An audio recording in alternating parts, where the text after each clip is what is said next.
The investigation into illegal betting on the date of the election by people linked to the government is getting bigger. ITV News understands that bets placed by a number of unnamed people are now being looked into by the Gambling Commission.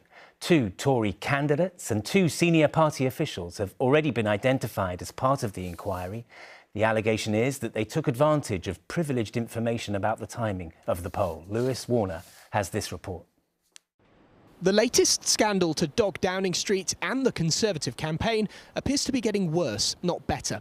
Today, another name can be added to the list of those being investigated. Tory Chief Data Officer Nick Mason is reported to have placed not one, but dozens of bets on the date of the election, with his potential winnings running into thousands of pounds.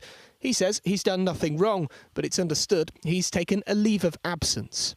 Tonight, ITV News understands that even more people linked with the Conservative Party or the government have been identified as persons of interest by the Gambling Commission. The undisclosed number of people will be looked into alongside Nick Mason and 4 others reported in recent days. They are accused of making bets, possibly with inside knowledge of the Prime Minister's decision on the date of the election.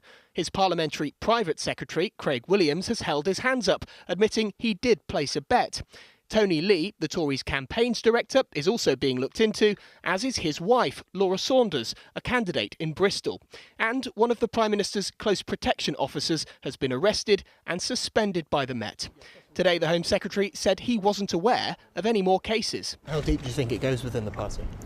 Well, I've got no reason to believe it's gone any further than what has been reported. How unhelpful is it for your Cabinet colleague Michael Gove to have likened this to Partygate, reminding people of yet another Tory scandal in the middle of an election? I know he's not standing, but you are. It's not very helpful, is it?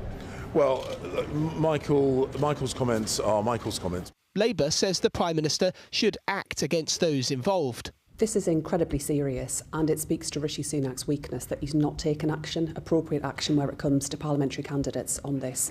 And this is part of a pattern that we've seen where during the COVID crisis we had people profiting from contracts. Rishi Sunak promised a government of accountability and integrity, and he has fallen so far short on delivering on that. With less than 2 weeks to go, Rishi Sunak carried on campaigning today at a children's park run. But as scandal surrounds his party yet again, this might be one race he struggles to win.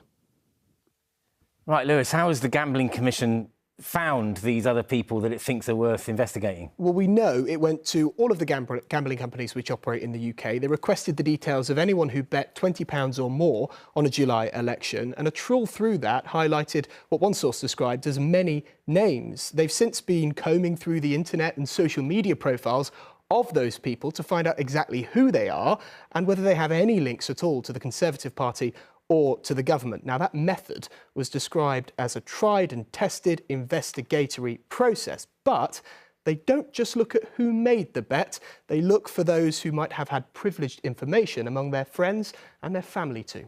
OK, Lewis, many thanks.